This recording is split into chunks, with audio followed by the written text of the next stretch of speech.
আসসালামু আলাইকুম রহমতুল্লাহ। আজকে আমরা যুব ও উন্নয়ন অধিদপ্তরের 2021 সালের নিয়োগ পরীক্ষার ক্রেডিট সুপারভাইজার পদের পরীক্ষার গণিত অংশের সমাধান করব। আমাদের আজকের সমাধানকৃত প্রশ্নের প্রথম অঙ্কটি হচ্ছে, রফিক সাহেব পেনশনের টাকা পেয়ে 20 লক্ষ টাকার 3 মাস অন্তর মুনাফা ভিত্তিক 5 বছর মেয়াদী সঞ্চয়পত্র কিনলেন। সঞ্চয়পত্রের বার্ষিক মুনাফার হার 12% হলে তিনি প্রথম কিস্তিতে অর্থাৎ প্রথম 3 মাস পর কত টাকা মুনাফা পাবেন। এখানে আমাদের তার পেনশনের পরিমাণ দেওয়া আছে 20 লক্ষ টাকা এবং সঞ্চয়পত্রের মেয়াদ হচ্ছে 5 বছর। সঞ্চয়পত্রের বার্ষিক মুনাফা দেওয়া আছে 12%। এখন এই যে সঞ্চয়পত্রের বার্ষিক মুনাফা 12% বলতে আমরা বুঝি 100 টাকা 1 বছর পর আমার মুনাফা আসবে 12 টাকা। সঞ্চয়পত্রের বার্ষিক মুনাফার হারে তার ওই 20 লক্ষ টাকায় 3 মাস পর কত টাকা মুনাফা পাবেন সেটা আমাকে বের করতে হবে। তো যেহেতু আমার বার্ষিক মুনাফার হারটা দেওয়া আছে, তো এখানে আমার বের করতে হবে 3 মাসেরটা, তাই আমি এই বার্ষিক অংশটা অর্থাৎ বছরটাকে মাসে রূপান্তর করে ফেলি। তাহলে আমরা লিখতে পারি, আমরা জানি 1 বছর সমান সমান 12 মাস। আর তার পেনশনের পরিমাণ কত? পেনশনের পরিমাণ হচ্ছে 20 লক্ষ টাকা। এখন এখানে দেওয়া আছে কি, বার্ষিক মুনাফা হচ্ছে 12%, অর্থাৎ 100 টাকার 1 বছর, যেটাকে আমরা মাসে রূপান্তর করেছি তাই লিখলাম 100 টাকার 12 মাসের মুনাফা 12 টাকা। অতএব 1 টাকার 1 মাসের মুনাফা হবে কি, আমার 1 টাকার 1 মাসের মুনাফা কম হবে, তাই উপরে 12 আর নিচে 100 চলে যাবে এবং এই সাথে 12টাও নিচে চলে যাবে।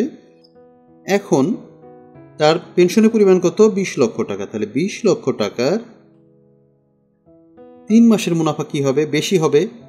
তাহলে এই 20 লক্ষ উপরে চলে যাবে, 3টাও উপরে চলে যাবে। তাহলে 12 গুণ হচ্ছে 20 লক্ষ গুণ হচ্ছে 3 আর নিচে হচ্ছে 100 গুণ 12, এত টাকা। এখন এই 2 শূন্য কেটে দিলাম, 12 সাথে 12 কেটে দিলাম। এখন এই 3 থাকে আর এখান থেকে 20,000, তাহলে এখানে হলো 20,000 গুণ 3 এত টাকা সমান সমান হচ্ছে 60,000 টাকা। অর্থাৎ প্রথম 3 মাস পর তিনি মুনাফা পাবেন কত টাকা? 60,000 টাকা। তাহলে উত্তর আমরা লিখতে পারি কত? 60,000 টাকা। পরবর্তী প্রশ্নটা হচ্ছে, একজন ফল বিক্রেতার 5% ফল পচে গেল এবং 5% ফল পরিবহনে নষ্ট হলো। বাকি ফলগুলো শতকরা কত লাভে বিক্রয় করলে মোটের উপর তার 20% লাভ হবে? তা আমরা জানি না সে কত টাকার ফল কিনেছে, তাই আমরা মনে করি লোকটি 100 টাকার ফল ক্রয় করে, এটা আমরা মনে করে নিলাম। এখন 5% ফল পচে গেল এবং 5% ফল পরিবহনে নষ্ট হয়ে গেল, তাহলে অবশিষ্ট থাকলো কত? অবশিষ্ট থাকে 100 থেকে 5 এবং 5 10 বিয়োগ হয়ে গেলে হয়ে যায় 90 টাকা। এখন আমার 20% লাভে বিক্রি করতে হবে, তাই 20% লাভে বিক্রয় মূল্য হবে 100 যোগ 20 টাকা সমান সমান 120 টাকা। এখন মোটের উপর তার 20% লাভ করতে হলে তাকে এই 90 টাকার যে ফলটা সেটা বিক্রি করতে হবে কত টাকায়? 120 টাকায়। কথাটা আমরা এভাবে উল্লেখ করি যে মোটের উপর 20% লাভ করতে হলে 90 টাকার ফল বিক্রয় করতে হবে কত টাকায়? 120 টাকায়। সে যদি 20% লাভ করতে চায় তাহলে তার এই যে 90 টাকার যে ফলটা আছে সেটা বিক্রি করতে হবে কত টাকায়? 120 টাকায়। তাহলে লাভ হবে কত টাকা? এই 120 থেকে আমরা 90 বাদ দিই, 30 টাকা। তাহলে তার লাভ হবে কত টাকা? 30 টাকা। তাহলে 90 টাকায় লাভ করতে হবে। আমরা দেখি 90 টাকায় লাভ করতে হবে 30 টাকা। অতএব 1 টাকায় তার লাভ করতে হবে কম, তাই উপরে 30 নিচে 90 টাকা। অতএব যেহেতু শতকরা বের করতে বলছে, তাই আমরা লিখব যে 100 টাকায় তাকে লাভ করতে হবে 30 গুণন হচ্ছে 100, নিচে হচ্ছে 90, 0 0 কেটে দিলাম, 3 9-এর ভিতরে 3 বার যায়, 3 দিয়ে যদি 100কে ভাগ করে আমার আসে 33 সমস্ত, 3-এর 1 টাকা। উত্তরের বেলায় আমরা লিখব উত্তর 33 সমস্ত 3-এর 1%, তাই কি করতে হবে? লাভ করতে হবে। এর পরবর্তী প্রশ্নটা দেওয়া আছে x minus 1/x is equal to 3 হলে x to the power 4 plus 1/x to the power 4 সমান সমান কত হবে? তাহলে আমাদের এখানে দেওয়া আছে কি? দেয়া আছে x minus 1/x is equal to 3। এটা থেকে আমরা এটা মান নির্ণয় করে ফেলবো। কিভাবে সেটা আমরা পর্যায়ক্রমে দেখছি। এটা ভেঙেও করা যাবে, তবে আমরা এইভাবে করছি। এটাকে বর্গ করব। বর্গ করলে কি হবে?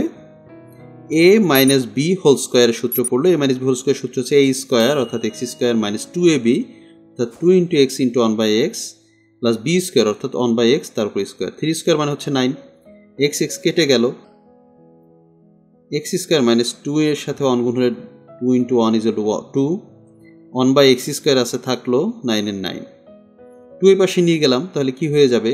x square plus 1/x square is equal to 9 plus 2। এখন স্কয়ার আসছে, টু দি পাওয়ার 4 করতে হলে কি করতে হবে? আবার এটাকে পুরোটাকে বর্গ করতে হবে। তাহলে এটাকে আমরা পুরোটা আবার বর্গ করব। বর্গ করে দিলাম, এখানে আসলে 11, তার উপরেও বর্গ করে দিলাম আমরা। তাহলে এখানে a plus b whole square সূত্র আবার পড়লো। তাহলে a plus b whole square সূত্র কি? a স্কয়ার, a হচ্ছে x স্কয়ার তার উপর স্কয়ার প্লাস 2ab, 2a হচ্ছে x স্কয়ার, b হচ্ছে 1/x square plus b square অর্থাৎ 1/x স্কয়ার তার উপরে স্কয়ার। 11 স্কয়ার মানে হচ্ছে 121। এখন x এর উপরে এই যে স্কয়ার আছে, স্কয়ার আছে, স্কয়ার এবং স্কয়ার গুণ করলে কত হয়? x to the power 4।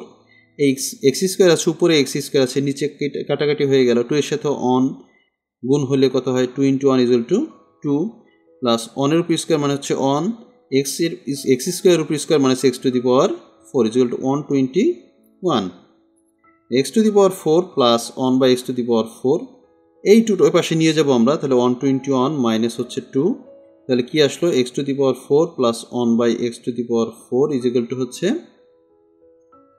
119। এটা আমাদের অ্যান্সার। এরপরের প্রশ্ন রয়েছে উৎপাদকে বিশ্লেষণ করো। ক নম্বরে রয়েছে ax square plus a square plus 1 into x plus a, এটাকে করতে হবে। তাহলে ক নম্বরটা আমরা করে ফেলি। ax square plus a square plus 1 into x plus a, ax square থাকলো, a স্কয়ারের সাথে x গুণ হলে হবে a square x plus x এর সাথে 1 গুণ হলে x প্লাস a। এই দুইটার ভিতর থেকে আমরা ax কম নিলাম, x কম নিলে এখান থেকে একটা x প্লাস এখান থেকে শুধু একটা a প্লাস 1 কম নিলাম হলো x প্লাস a। দুটো x প্লাস a থেকে একটা x প্লাস a নিলাম আমরা, আর থাকে হলো ax প্লাস 1। এই যে আমাদের অ্যান্সার হয়ে গেল। খ নম্বরটা দেওয়া আছে x cube minus 21x plus 20। এটি একটু ব্যতিক্রম। এটা করার ক্ষেত্রে আমরা একটু শর্ট একটা জিনিস জেনে নিই।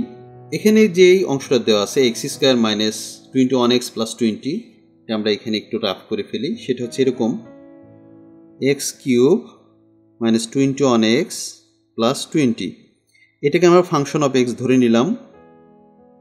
এখন x এর মান এমন একটা মান ধরতে হবে যাতে এই পুরোটার মানটা শূন্য চলে আসবে। কিভাবে? x এর মান যদি আমরা 1 ধরে নেই, তাহলে 1, এখানে f of x ছিল এই পুরোটা, তো f of 1 যখন ধরে নিলাম তখন x এর জায়গায় কি বসে যাবে? 1 বসে যাবে।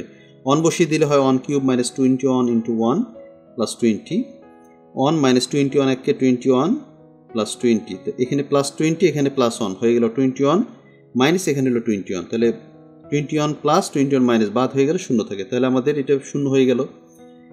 এখন এখানে x আছে থাকবে, আর এখানে আমরা কি নিয়েছি? x এর মানটা প্লাস 1 নিয়েছি। যেহেতু এখানে প্লাস 1 নিয়েছি তাই আমরা এখানে মাইনাস 1 ধরব। এইটা হচ্ছে একটা উৎপাদক হবে। এই যে একটা রাশি দেওয়া আছে তার একটা উৎপাদক হবে x-1। তাহলে আমরা এখানে কি দেওয়া আছে x কিউব, আমরা x কিউবটা লিখলাম। তৃতীয় লাইনটা আগে করব। কিভাবে করব তৃতীয় লাইনটা আগে? আমাদের এই যে x-1 আছে, যেহেতু x কিউব আছে, x কিউব মানে হচ্ছে x এর 3টে মান, আমরা এখানে বসাবো এরকমভাবে x-1 একবার, আরও একবার x-1 একবার, আরও একবার x-1 একবার। প্রশ্ন হতে পারে যে এখানে যদি 4 থাকতো তাহলে 4বার আমরা x-1 বসাতাম, কারণ এই রাশিটার একটা উৎপাদক আমরা পেয়ে গেলাম x-1। যেহেতু আমরা এই রাশিটা একটা উৎপাদক x-1 পেয়ে গেছি, তাই আমরা দেখব এখানে x এর পাওয়ার কত আছে, x এর পাওয়ার আছে 3। তার মানে হচ্ছে 3টে এই যে উৎপাদক এইভাবে আমরা বসিয়ে দেব। এখন কি করব, এখানে x কিউব আছে থাকলো, এখন এখানে আছে x কিউব হতে হলে এখানে কত লাগবে, আরও x স্কোয়ার লেগে যাবে। তো x স্কোয়ার দিলে x স্কোয়ারের সাথে x গুণ দিলে x কিউব হয়ে যায়, আর এখানে মাইনাস আছে মাইনাস, x স্কোয়ার একে x স্কোয়ার হয়ে গেল। তাহলে আমরা এই যে মাইনাস x স্কোয়ার আনলাম, এটা কিন্তু উপরে ছিল না, তো যেহেতু এটা ছিল না তাই আমরা এটা আবার ফেলে দেবো। কীভাবে ফেলে দেবো? প্লাস x স্কোয়ার দিয়ে ফেলে দেবো, কারণ মাইনাস x স্কোয়ার এবং প্লাস x স্কোয়ার বাদ হয়ে যাবে, থাকবে না। তো এই দুইটার জন্য তো এটা বসলো। এরপরে যে প্লাস x স্কোয়ার পেলাম, তো এখানে x আছে, x স্কোয়ার হয়তো কত লাগে, আর একটা x লাগে, আর প্লাস আছে, প্লাসটা বসিয়ে দিলাম। তো x স্কোয়ার ঠিক আসলো, প্লাসে মাইনাসে মাইনাস, x একে x, মাইনাসে একটা x আসলো। কিন্তু আমার এখানে ছিল কয়টা x? এখানে ছিল 21টি x। তার থেকে একটা x যদি চলে যায় তাহলে থাকে আরও কয়টা x? 20টা x, তাহলে মাইনাস 20টা x। আর এখানে যে প্লাস 20 আছে সেটা 20 থেকে যাবে। এখন এখানে আমার x আছে, x থাকলো, কিন্তু আমার এই 20x হতে হলে আর কত লাগবে? এখানে একটা 20 লাগবে, নিলাম 20, আর এখানে মাইনাস আছে, মাইনাসটা দিয়ে নিলাম আমরা। তাহলে 20-র সাথে x গুণলে 20x, মাইনাসে মাইনাসে প্লাস, 20 একে 20, তার মানে আমাদের কাজ হয়ে গেল। তাহলে আমাদের সবগুলিতে যেহেতু x-1 আছে, তাই আমরা এই সবগুলির পরিবর্তে একটা x-1 নিব, একটা হচ্ছে x square plus ax minus হচ্ছে 20। x-1 এটাকে যদি আমরা ভাঙাই কি পাই? 4-5 20, অর্থাৎ 5x মাইনাস 4x মাইনাস 20। সাধারণ উৎপাদক যেভাবে করি সেই নিয়মেই x-1। এখান থেকে যদি আমরা x কমন নিই, x থাকে কি x প্লাস 5 হয়, মাইনাস 4 কমন নিলে x প্লাস 5 হয়। তাহলে x-1 এর জায়গায় x-1 থাকলো, আর দুইটা x প্লাস 5 থেকে একটা x প্লাস 5 নিলাম, আর হলো x-4। এইটা আমাদের অ্যান্সার। আশা করছি অঙ্কগুলি বুঝতে পেরেছেন। আজকে এ পর্যন্তই। ভিডিওটি ভালো লেগে থাকলে লাইক, কমেন্ট, শেয়ার করবেন এবং অবশ্যই চ্যানেলটিকে সাবস্ক্রাইব করবেন। আল্লাহ হাফেজ।